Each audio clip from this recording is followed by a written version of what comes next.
Olá, sejam todos muito bem-vindos à nossa semana acadêmica dos cursos de Direito do UniFTEC Caxias do Sul e FTEC Unidade Porto Alegre, Zona Norte. Estamos nos encaminhando para a reta final da nossa semana acadêmica e o convidado de hoje é alguém que traz uma pauta inovadora e, ao mesmo tempo, de extrema relevância. Doutorando, professor Tiago Germano Alvarez da Silva, quem já agradeço, aceitou vir conversar conosco sobre uma pauta que ele tem em total domínio, que é a sua temática de estudos. Professor, muito obrigada pela sua participação na nossa semana acadêmica. Vou falar seu currículo de forma bem resumida aqui, para que todos lhe conheçam. Professor Tiago é formado, então, em Direito pela PUC-RS. Ele é pós-graduado em Direito Ambiental Nacional e Internacional pela URGS, mestre bolsista pela CAPES em Direito Ambiental pela Universidade de Caxias do Sul e doutorando em Direito Ambiental bolsista CNPq pela Universidade de Caxias do Sul. Além disso, o professor Tiago possui curso de pegada de carbono pela Bureau Veritas, certificadora, auditor líder SGI pela HGB, certificadora, registro SGS. Seja muito bem-vindo novamente. Vou lhe passar a palavra de imediato para que já apresente a grande estrela do nosso dia, que é o crédito de carbono. Bem-vindo, professor. Obrigado, professora Fernanda.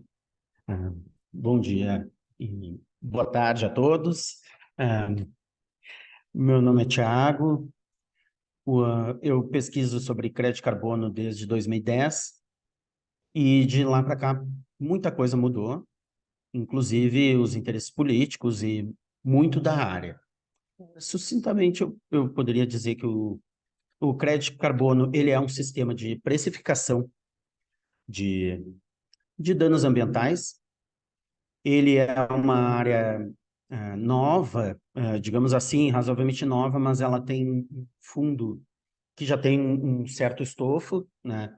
Ela vem desde a década de 70, quando deu problemas de chuvas ácidas nos Estados Unidos. Eles tiveram as primeiras tentativas, né, de se fazer uma precificação e uma compensação com empresas poluidoras. De lá para cá, se criou um estofo muito maior em âmbito internacional para as questões e políticas ambientais, e ela foi incorporada em projetos da ONU. Aqui, eu vou passar aqui os meus slides para vocês. Deixa eu ver. Agora está sem possibilidade de slide.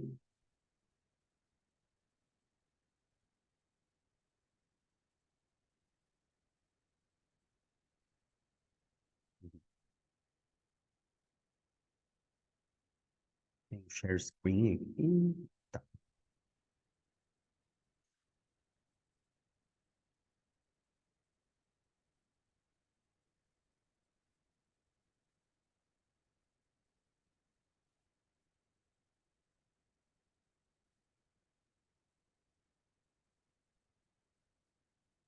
E é o crédito de carbono.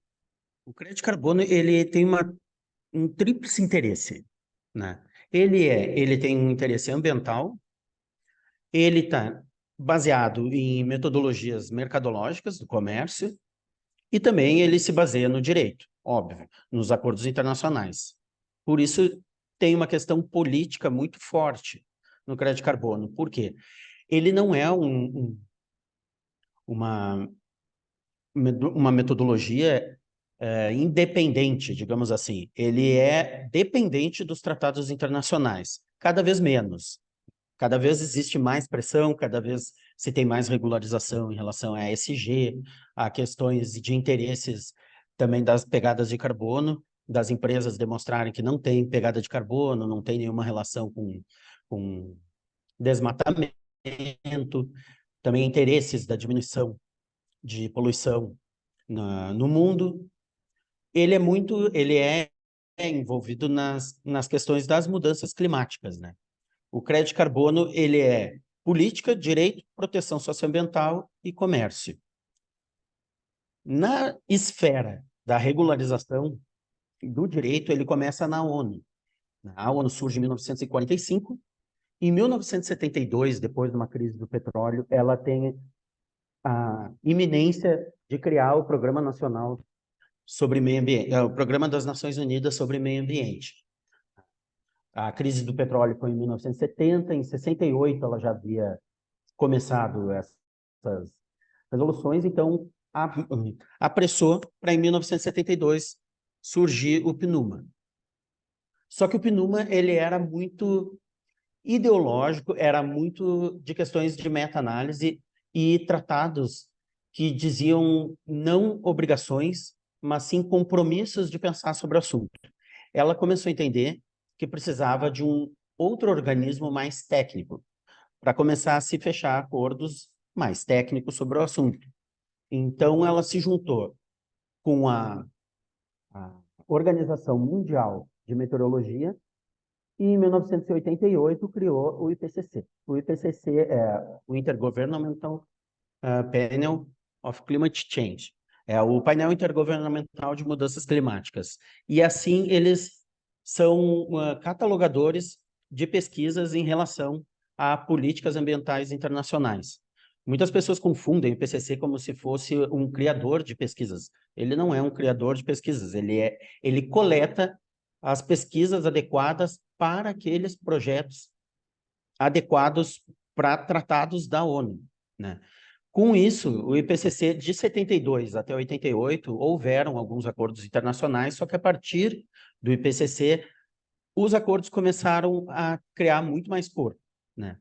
Em 92 teve a Rio 92 e também se criou a UNFCCC, que é a Convenção Quadro de Mudanças Climáticas, né, da ONU. E a partir de 92 se criou o interesse de todo ano ter uma COP, uma conferência das partes para tratar de questões relacionadas a mudanças climáticas. Essas COPs surgem a partir de 95, elas tiveram várias COPs, e para nós, no nosso estudo aqui sobre mercado de carbono, elas começam a criar corpo a partir de 97 com o Protocolo de Kyoto, que é quando as partes, as nações da ONU que assinaram o Protocolo de Kyoto, elas chegam num acordo de que precisam também de mecanismos do mercado, não só de acordos internacionais, legislações, compromissos de responsabilidade, mas que existia uma emergência climática e que se precisa também chegar no bolso das pessoas, né?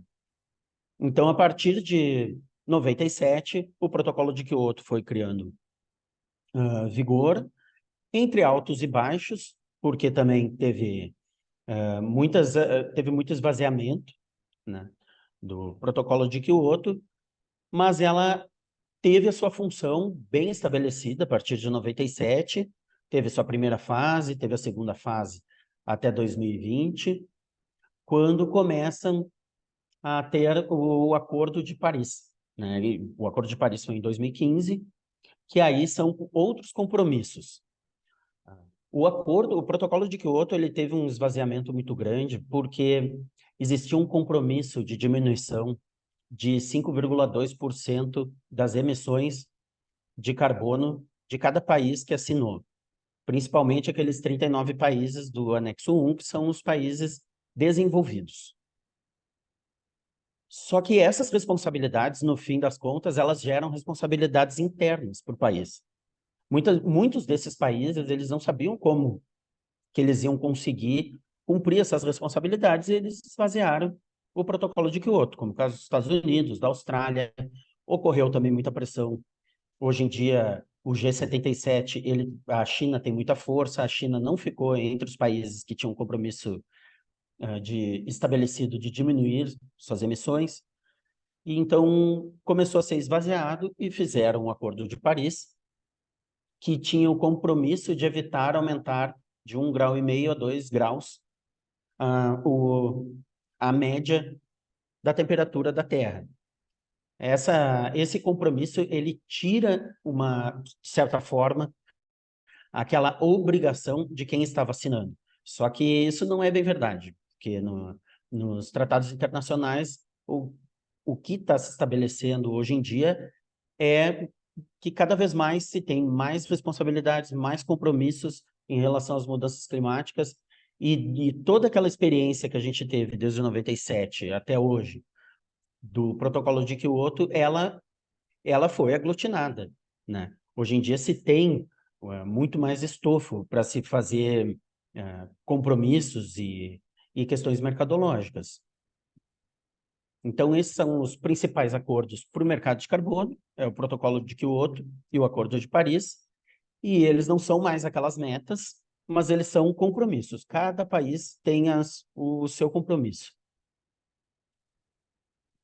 Bom, o mercado de carbono aí se origina, né, todo esse baseado na precificação do carbono, que a gente chama de crédito de carbono. O que é esse crédito de carbono? Ele é atrelado a questões relacionadas a mudanças climáticas, né? Cada crédito de carbono vale equivalente a 1 tonelada de carbono. E isso se estendeu por todos os mercados, né? Elas são títulos, né? É como se fossem títulos, moedas, debêntures, né?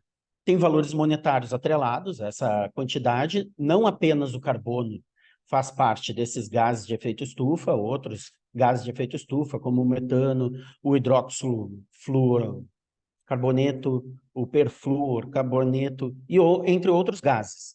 O dióxido de carbono, CNH4, óxido nitroso. Então, cada um tem uma equivalência de acordo com 1 tonelada de carbono, né? Então, esses créditos, eles são relacionados a estratégias de mitigação de mudanças climáticas. Elas podem ser compulsórias, obrigatórias, ou voluntárias. A gente já tem um histórico muito grande de mercado voluntário, principalmente no Brasil. O Brasil não era responsável até 2020 com metas ou compromissos, mas a gente já tinha bastante mercado aqui, principalmente de criar mecanismos de desenvolvimento limpos. Os mecanismos de desenvolvimento limpos, eles surgiram,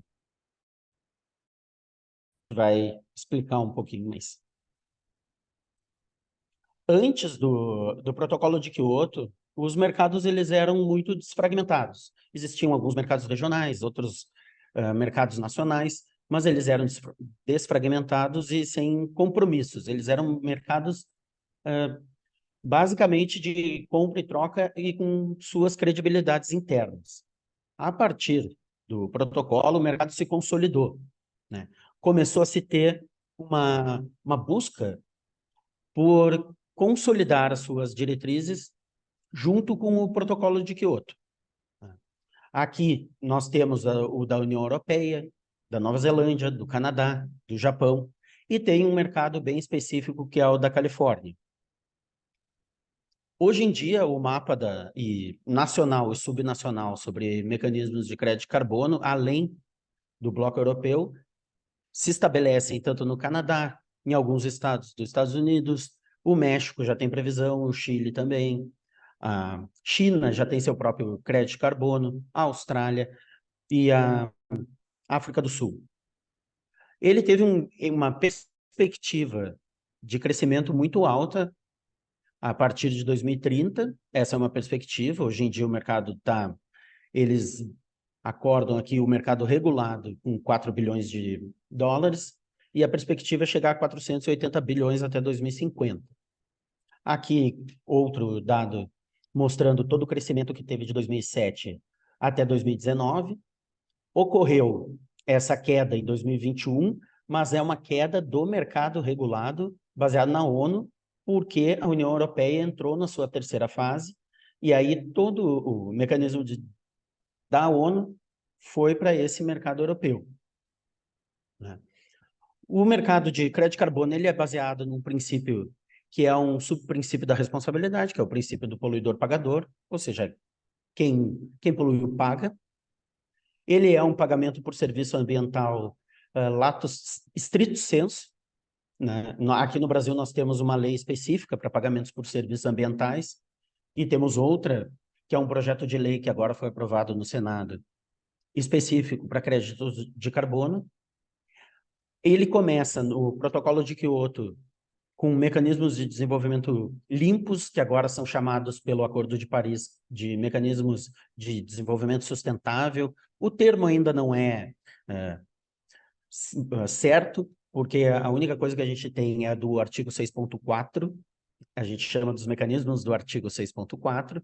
Ele precisa de uma certificação, então todo esse crédito de carbono, primeiro você faz um projeto, depois você certifica, depois sai o crédito para depois ser vendido, né? Ele é um mercado que pode ser regulado ou não regulado, ele está cada vez mais fragmentado em termos de blocos e em termos de regularizações nacionais, e ele está em constante crescimento, né?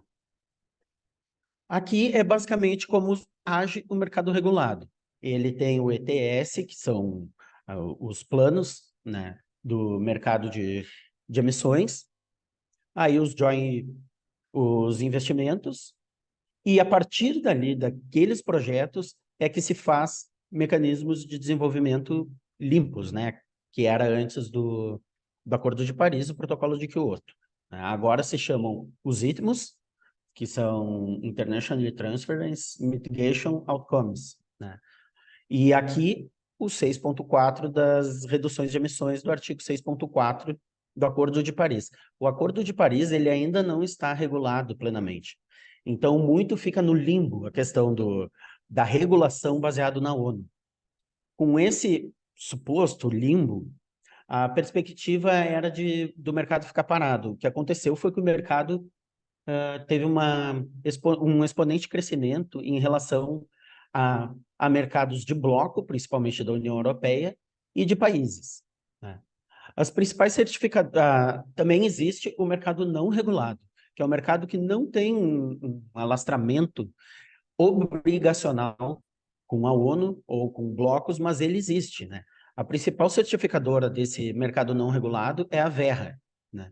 E o principal tipo de certificado de projetos é o VCS, que é o Verified Carbon Standard.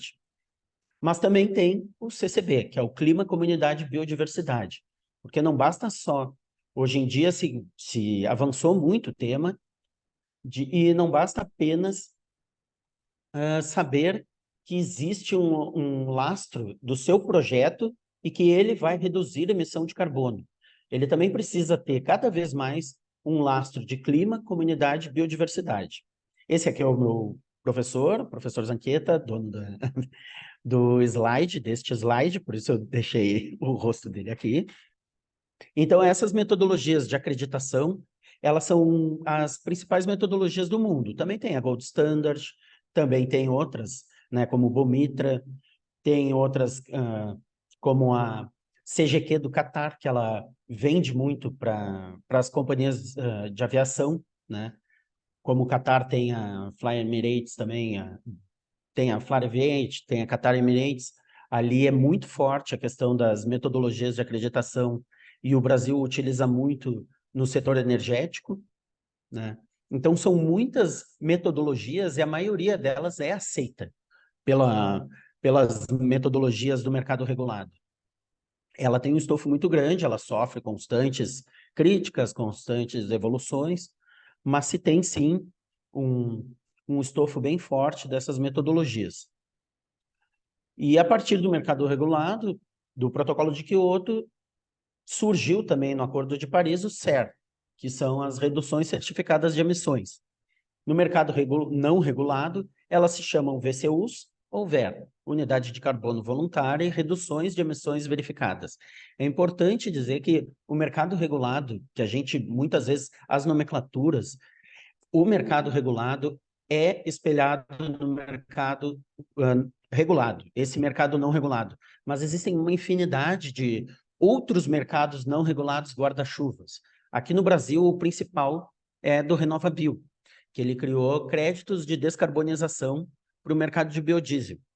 O que acontece? Ele não é valorizado, ele não é visto como um crédito de carbono naqueles moldes das transações internacionais, mas ele já é regulado no Brasil e as distribuidoras de combustível elas são obrigadas a comprar esses créditos de descarbonização. Eles também podem vender no mercado comum, mas isso significa que, apesar de não ser regulado e não ser considerado um crédito de carbono que é lastreado na ideia da ONU, ele, sem sombra de dúvidas, ele é um crédito que vai repercutir depois em dívidas de ESG, em questões de inventário, né, de gases de emissões, e sim, ele mostra um compromisso do país com a questão das reduções de taxas de gases de emissões de efeito estufa, né?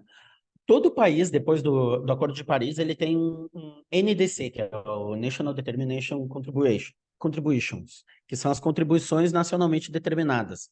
Cada país apresenta as suas possíveis contribuições para mitigação em relação às mudanças climáticas, né? O do Brasil é uma estratégia ela é bastante de vanguarda, né? Que é querer reduzir em 37% suas emissões até 2025 e 43% até 2030, com base nos seus dados de 2005. Né? Elas são... Pois não, professora?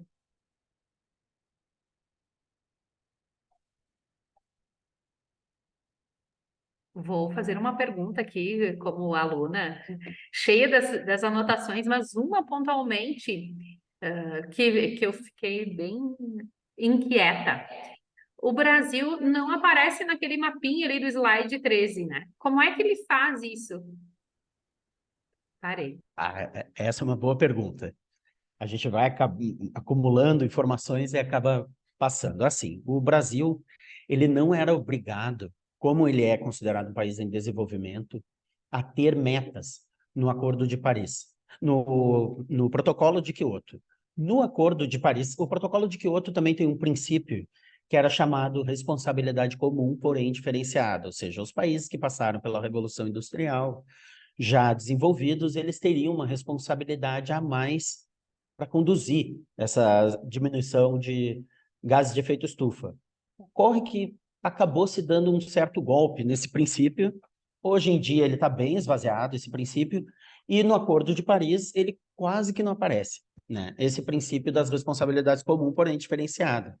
O que eu acho totalmente errado, porque não se pode se ter uma equivalência de quem poluiu durante séculos com quem não poluiu, porque se cria uma ideia como se fosse um marco temporal, sabe? E todo marco temporal, ele favorece quem degradou e desfavorece quem sofreu ou opressão ou quem não degradou, né?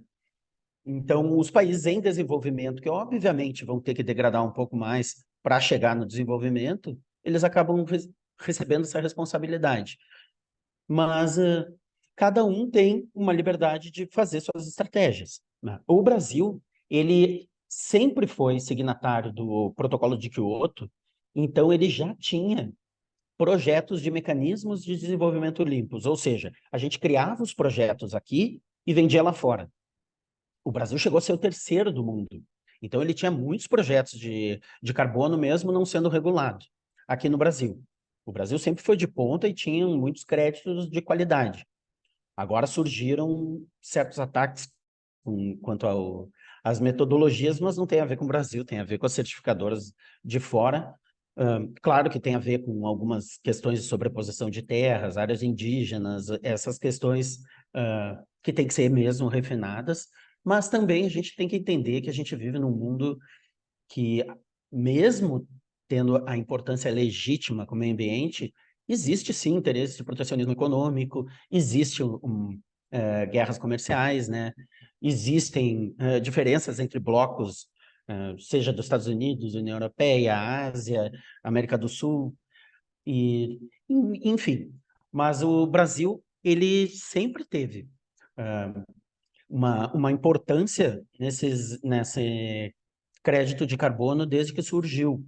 Até porque o Brasil ele tem o maior fusionamento de biodiversidade, floresta e população do mundo, que é a Amazônia, né? Não existe nada próximo da Amazônia, ainda mais com os mecanismos de instituição que nós temos e que, infelizmente, a Tanzânia não tem, Congo não tem, algumas ilhas da Indonésia não tem, né? Então, nós temos sim como fazer esses créditos com qualidade, e no mercado voluntário eles tinham grande qualidade.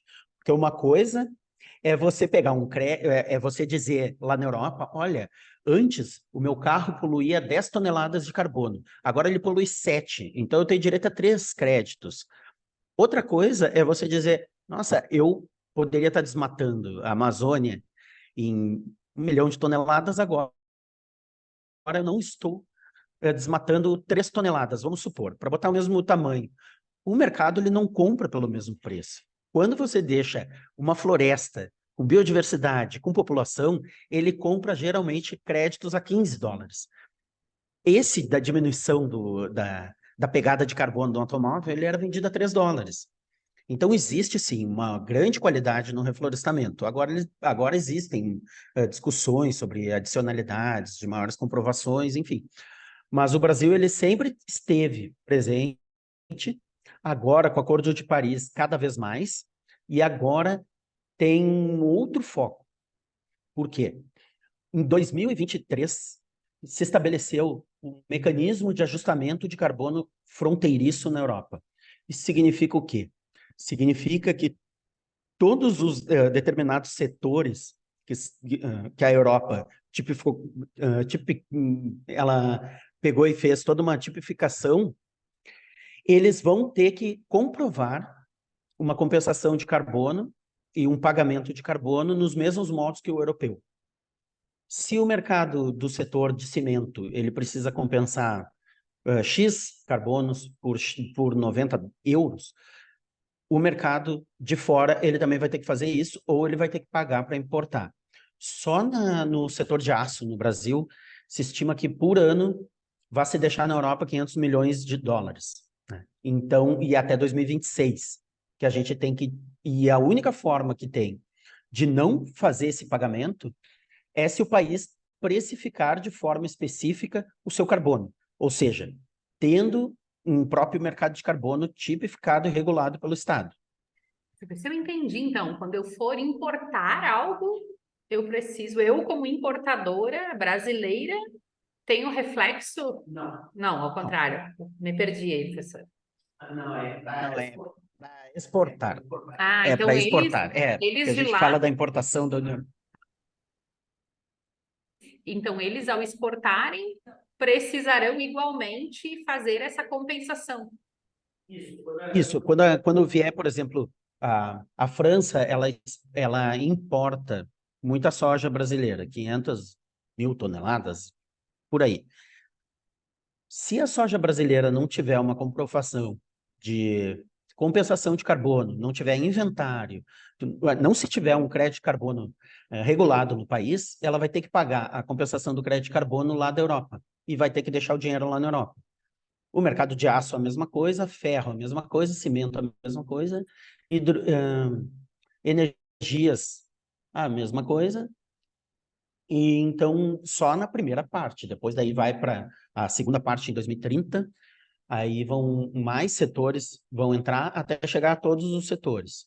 Então o país ele precisa ter uma lei sobre crédito de carbono regulada, né? Senão ele acaba perdendo dinheiro e acaba deixando na Europa. No mínimo, né?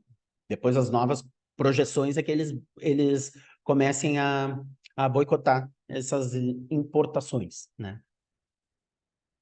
Então, o mecanismo é fundamental que seja regulado no Brasil até 2026. Só que para se ter um mecanismo de crédito de carbono regulado no país, se precisa um tempo de experimento. Geralmente é de 3 anos a 5 anos. O Brasil já está com 2 anos para se fazer, se for aprovado. Aqui é o organograma de como é que se faz esses créditos de carbono. Primeiro, você tem que identificar o projeto para ter um mecanismo de desenvolvimento sustentável. Identifica o projeto, vê se ele é viável ou não, se a área é viável, se é possível fazer com algum manejo florestal, se é possível fazer uma conservação florestal, se é possível reduzir, né, a pegada de carbono, se é possível retirar totalmente, fazer uma supressão do fato danoso, né, retirar totalmente aquela poluição. Depois, se esses projetos removem ou reduzem danos ambientais, e qual é o escopo dele? O PIN, que é um projeto de ideia, sobre a viabilidade técnica, ambiental e econômica do projeto, e a partir disso se trabalha com o inventário do projeto, o inventário de gases de efeito estufa e o PDD, que é o design do projeto, descrito, né? E depois se registra o projeto. Aqui é na Secretaria de Agricultura e Meio Ambiente, mas no mercado regulado você registra nas plataformas com maior reputação do mercado, que são a Verra, a Global Standard, agora tem vindo muito forte a metodologia do Qatar, né? Mas basicamente é a Verra e a Gold Standard, mas tem que se ter uma certificação, não adianta só dizer que tem uma diminuição de emissão de carbono, você tem que ter um projeto com um lastro com uma certa qualidade, né, com muita qualidade.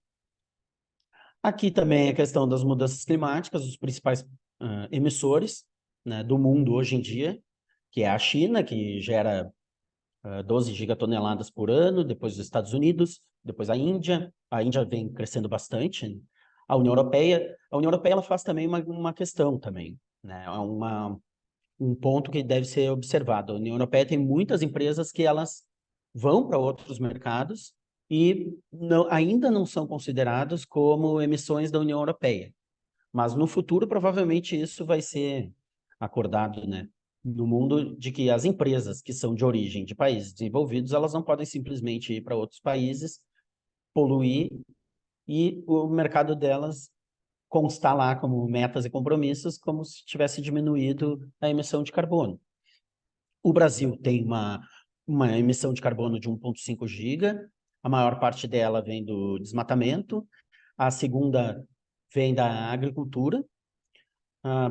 O Brasil tem uma questão também, que esses dados também, muitas vezes, eles se misturam, eles são chamados de AFOFLU, né, que é do desmatamento e da agricultura juntos, mas o Brasil ele tem uma pegada de carbono razoavelmente controlada, apesar de ter muito desmatamento. O problema do Brasil é o desmatamento, né? E aqui a gente analisa como é que é feito essa pegada de carbono. No compromisso e nas metas, são assim, é uma baseline, uma linha de base.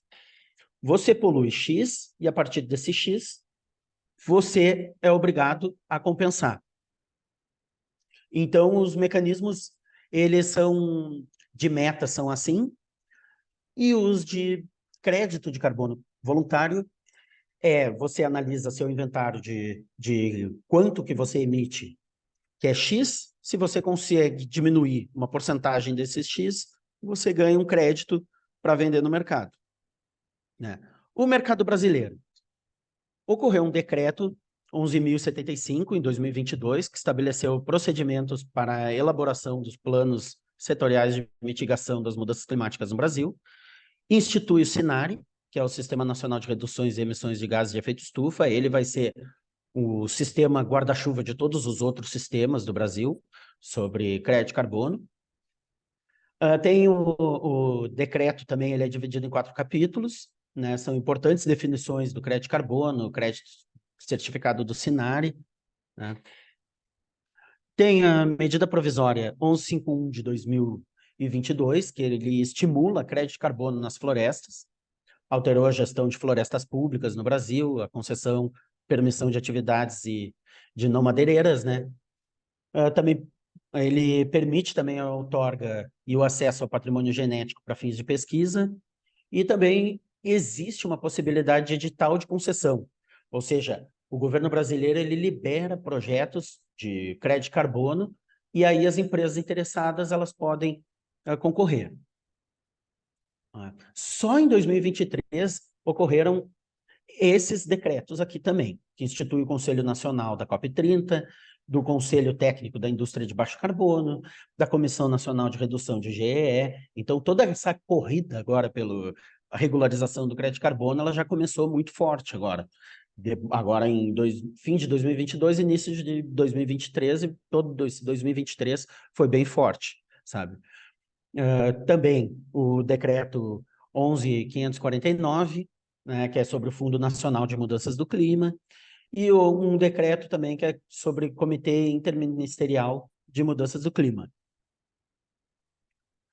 Como vão funcionar os títulos públicos voltados a práticas de ESG? O Brasil ele terá um selo ESG. Quem não sabe o que é ESG é Environmental Sustainable Governance, questões ambientais, sociais e de governança, né? Cada vez é mais importante esses inventários e essas certificações de ESG. Hoje em dia as dívidas estão praticamente todas as principais dívidas atuais elas estão sendo lastreadas na ESG, né? O Brasil já tem 80% das suas dívidas lastreadas em ESG, é bem forte, são títulos sustentáveis, é uma tendência sem volta, e a Secretaria do Tesouro Nacional ela vai fazer um selo ESG com o objetivo de prestar contas aos investidores internacionais, e o governo tende a fazer um leilão por ano de títulos de ESG, com essa marca ESG, cobrando taxas que costumam ser menores, né?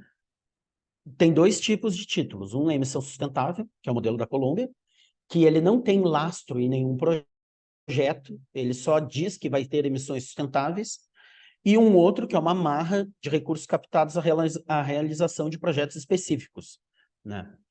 Então, o ESG, ele também faz parte desse guarda-chuva do crédito carbono, principalmente na questão dos inventários. Cada vez, o ESG, ele não é obrigatório, mas cada vez agora se lastreia mais essas questões. Assim como, e agora tem o projeto de lei 412, que foi aprovado agora, há um mês atrás, no Senado, ainda falta ir para o Congresso, mas o projeto de lei 412, ele estabelece o mercado de crédito de carbonos brasileiros. A primeira questão dele foi ver se o crédito de carbono iria ser tributado ou só questões mercadológicas. Se chegou à conclusão que é só questões mercadológicas. Outro ponto é que eles retiraria da agricultura e do agronegócio a obrigação de metas. Isso não significa que a agricultura ela fica fora, mas ela não tem uma obrigatoriedade exclusiva de metas. Por que eles fizeram isso? O primeiro ponto é que a União Europeia faz também, tá? E o segundo ponto é que existem diretrizes ali da questão do agronegócio que são muito difíceis e ainda não foram feitos critérios conclusivos sobre a área. É claro que tem uma pressão muito forte do agronegócio que não se tem essa responsabilidade, mas também existe uma questão política, né? A União Europeia, ela não faz isso, ela não coloca metas para sua agricultura, os Estados Unidos também não coloca metas para sua agricultura, o Brasil também não colocou metas para sua agricultura específicas, baseado no argumento de segurança alimentar e baseado também nessas questões metodológicas. Outra questão da PL 412, bem importante, é da natureza jurídica do crédito de carbono. Ele não é uma natureza jurídica com consenso mundial. Ele pode ser um ativo intangível, ele pode ser uma questão fiduciária, ele pode ser uma questão, um valor que pode ser considerado uma moeda, ele pode ser uma questão de commodity, uma questão de ação na bolsa. Então, se foi para esse lado o projeto de lei, ele analisou o seguinte: se fosse um ativo intangível, ele teria que aportar 100% de todos os créditos, pela lei dos ativos intangíveis aqui do Brasil. Então, ficava inviável. Se fosse classificado como um commodity ou ativo financeiro, ele teria que aportar só 20% do capital. A CVM, primeiro ela alertou que haveriam alguns procedimentos que atrapalhariam o mercado da forma que ele é gerenciado hoje no âmbito internacional. Depois ela voltou atrás. Ficou estabelecido, não ficou bem estabelecido no projeto de lei qual é a natureza jurídica, mas ficou estabelecido que ele não é um ativo intangível e que vai pagar 20%. Outra questão desse projeto de lei são as metas. Empresas que produzem até 10 mil toneladas de carbono, elas vão ser obrigadas a fazer um inventário.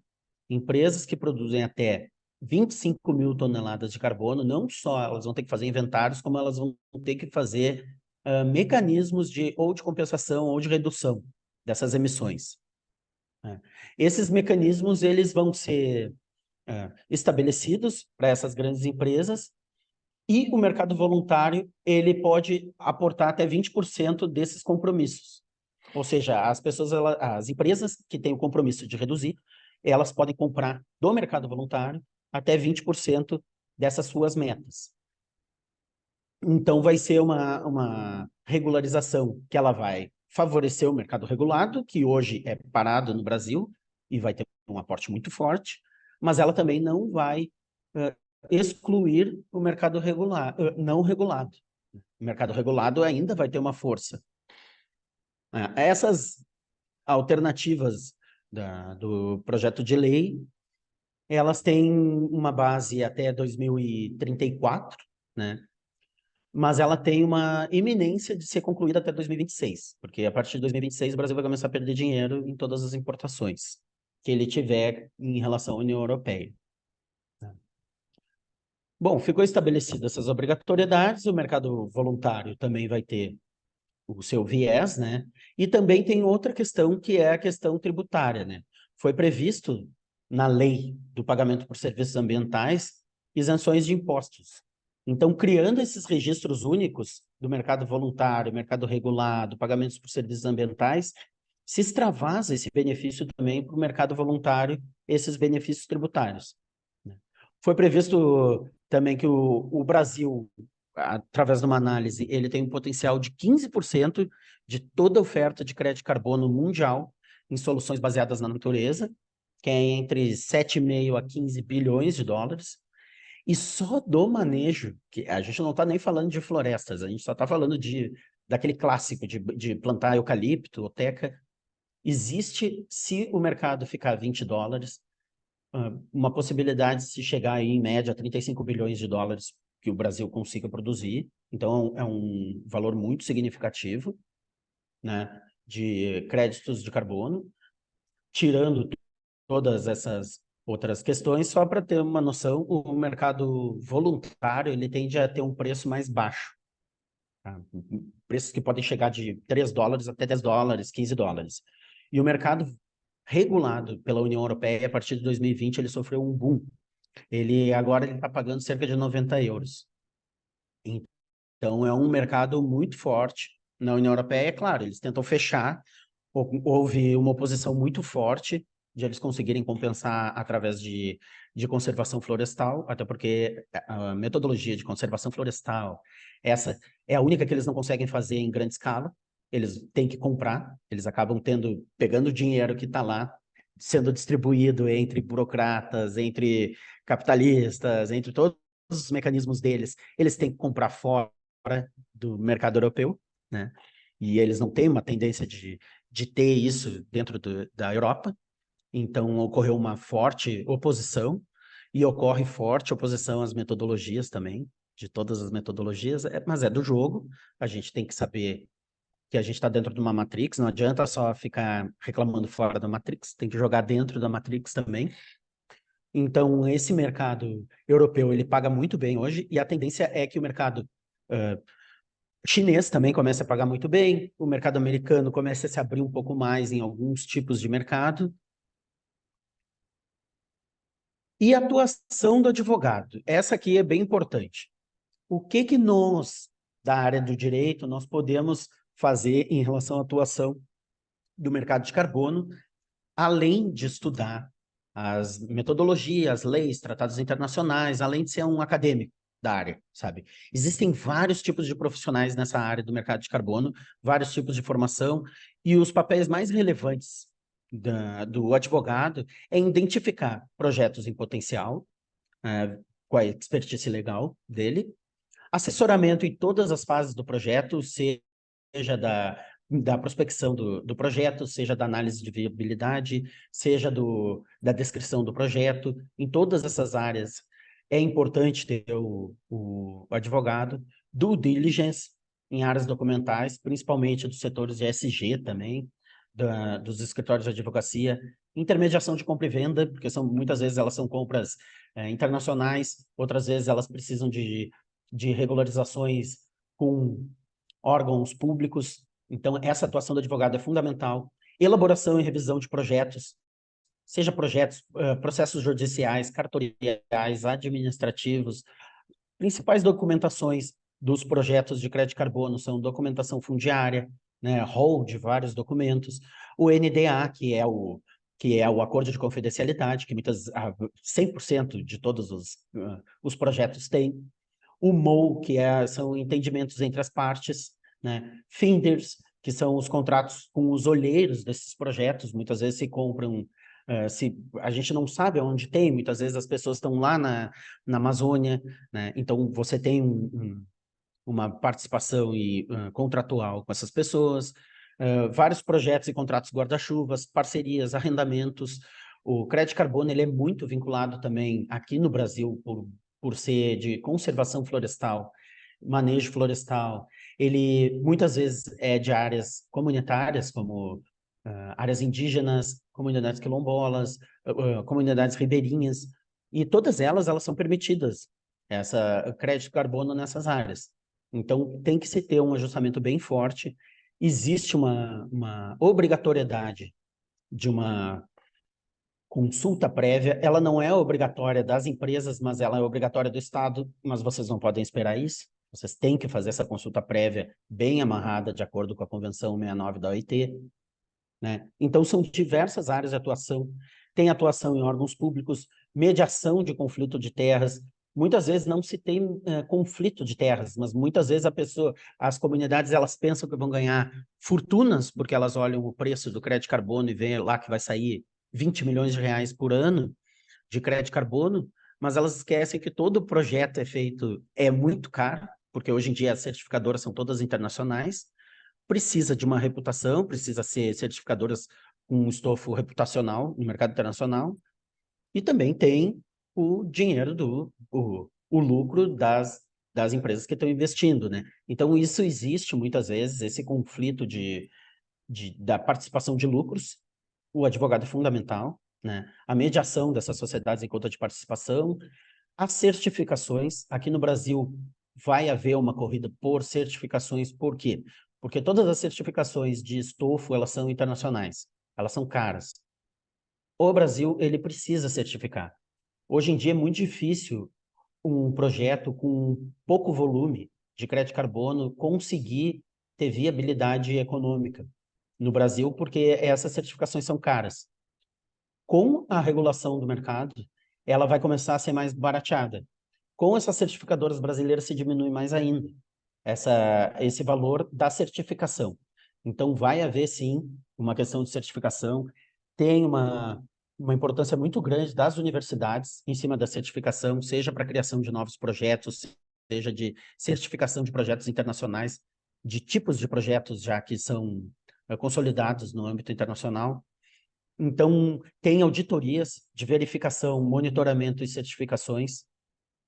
Tem questões tributárias. A gente acabou de falar que a natureza jurídica ela não é consolidada, então vai se haver muitas questões de natureza tributária entrando para ou se pacificar na justiça ou entrando com questões de natureza tributária aí na Receita Federal, né? Entre outras formas, várias formas de se atuar nesse mercado. É um mercado bem forte, espero que não tenha sido tão prolixo, porque é muita informação, mas eu acredito que a atuação do advogado para vocês é fundamental entender que tem um vasto espaço. E é um mercado que ele está sendo finalmente regulado no Brasil. Agora vai ter um boom desse mercado. O Brasil tem uma possibilidade gigantesca de exportação dos seus projetos, mas também tem um mercado gigantesco interno também. Muito obrigado. Desculpa qualquer coisa. E obrigado pela atenção. Obrigada, professor Tiago. Extremamente interessante, fiz aqui vários apontamentos, tenho certeza que os alunos também, ao ouvirem. E aí, quero lhe fazer duas pequenas perguntas, já pensando aí nesse encerramento. Antes, o senhor mostrou em um dos slides que a Colômbia tem um modelo que não precisa obrigatoriamente de um projeto. E a partir dos seus estudos e da sua experiência, o senhor entende que é factível adotar este modelo proposto sem um projeto prévio? Ele se viabiliza ou é algo muito mais falado do que aplicado? Faço as duas juntas, já vou fazer as duas, né? E a segunda, até porque elas são meio que uma, acredito que deva complementar a outra. E a segunda é, bom, os países fazem pagamentos, circula dinheiro, né? Apesar de ser uma moeda também tem dinheiro em jogo. Tá? Me corrija se eu entendi mal, mas eu acredito que é por aí, né? Como é que faz o controle deste movimento econômico importante e interessante? Existem, na prática, assim, como funciona, para que eu saiba onde está, né, a referência, o resultado desse movimento, desse crédito, desse projeto, como é?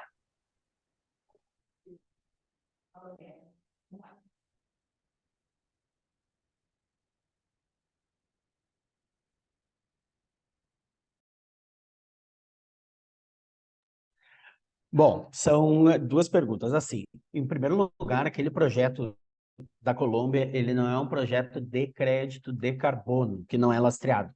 Ele é de título de ESG. Então, a primeira coisa é quando o governo quer vender seus títulos lastreado no ESG, né? Cada vez mais vai ser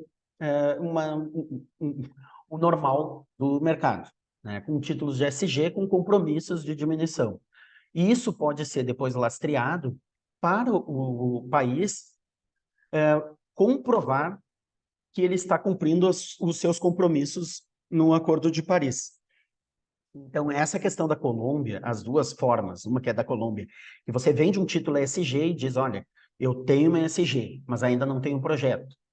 É claro que ele vai ter um valor menor do que aquela metodologia que já tem um projeto, mas ele é um tipo de título, de debênture do mercado, ou um título futuro, digamos assim. E a questão da regulação desse crédito de carbono circulando pelo mundo, ele é lastreado seja pelas empresas, seja por empresas privadas, que elas acabam ficando com os títulos, elas agem exatamente como o mercado. Ela não é um mercado de ação, porque ela é um mercado muito mais planificado, né? Ela depende muito mais de acordos internacionais, mas as formas de regularização, todas elas têm um lastro muito forte com o mercado de ações ou o mercado fiduciário, como o caso da tokenização, cada vez mais é forte. Esse mercado de crédito, o Brasil vai ter um próprio sistema que vai regular todos esses créditos. Então, todos os créditos que forem estabelecidos dentro do país, eles vão ter um registro dentro do governo, né? Na Europa, todos os créditos têm um registro dentro da União Europeia.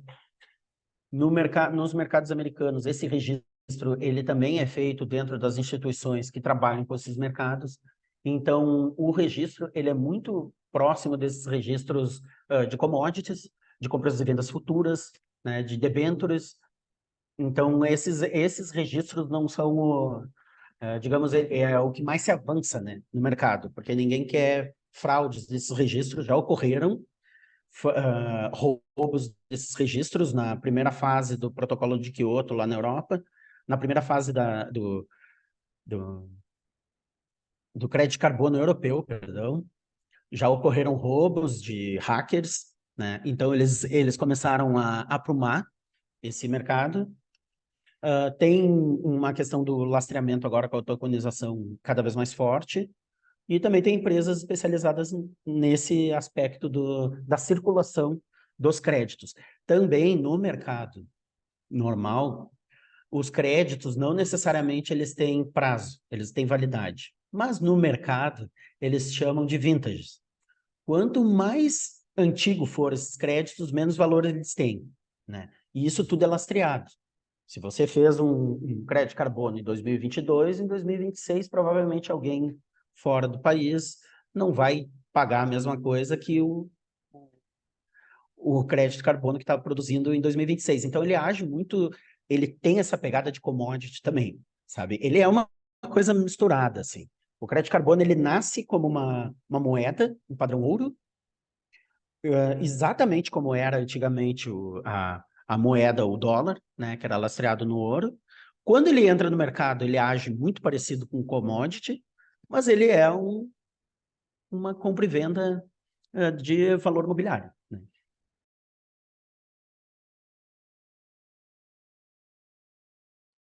Obrigada pelo esclarecimento. Bem interessante, um tema que certamente teríamos muito ainda para debater e para perguntar, porque cria muitas possibilidades, né? Como se, ao lhe ouvir, eu visse caixinhas surgindo aqui, não só com dúvidas, mas tentando fazer conexões.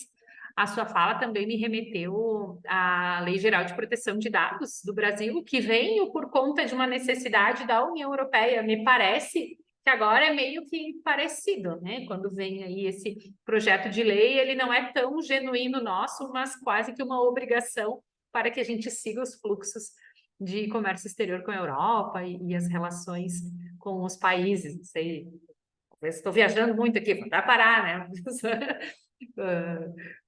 Mas fica para os alunos e para o senhor aí meu agradecimento pela contribuição. Vou lhe passar a palavra, então, para uma fala final, se eu quiser deixar sua mensagem aos alunos que nos acompanham das diferentes unidades, são alunos de diferentes escalas de formação, temos desde formandos aqui na unidade de Caxias do Sul, a alunos que estão já na metade da sua jornada lá em Porto Alegre e outros nas duas que estão começando. Então, aí, lhe dou a palavra para se despedir, reforçando meu agradecimento à sua estada conosco, que seja a primeira de muitas.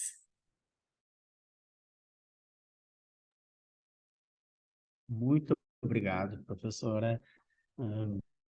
Agradeço a todos os presentes. Eu sei que é um volume de informação grande, eu também me acabo colocando muita informação uma em cima da outra, mas o que eu queria deixar para os alunos nesse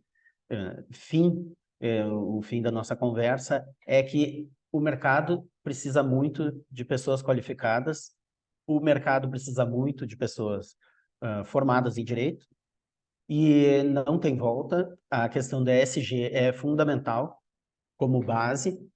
Inventários de gases de efeito estufa são fundamentais também para vocês fazerem. E o mercado ele tem que ser construído e tem que ser construído por pessoas muito com o perfil de vocês. Então, quem quiser acreditar no mercado, eu acredito que vale a pena.